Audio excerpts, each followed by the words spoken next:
In this video, I want to show you how to use the cleaning sheet with your Brother label printer. Even if it's not the same model, it all works the same. First step is to remove any existing paper out of the printer. So simply pull it out. Then you're going to take this cleaning sheet and it has an arrow. You need to input the cleaning sheet in the way that the arrow points. Okay, the same way you input paper usually in your printer. You can see it coming out there.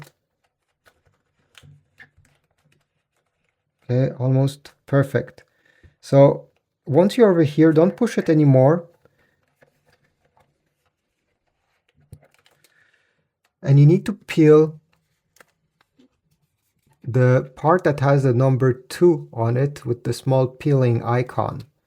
Okay, so once this is done and the paper has been put there, you close the lid and you need to press this button over here. You see that the printer will take the paper in. In my case, I need to press the cut button for 1 second.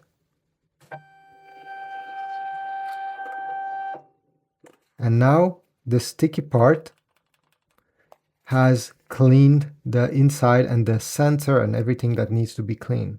You can do this multiple times, but you're gonna find that it's quite hard to put it back without having this paper over it. So you can try again, put it, remove it, and yeah, feed the paper so it cleans. Thanks for watching. Leave a like, subscribe, comment, and I'll see you in the next video.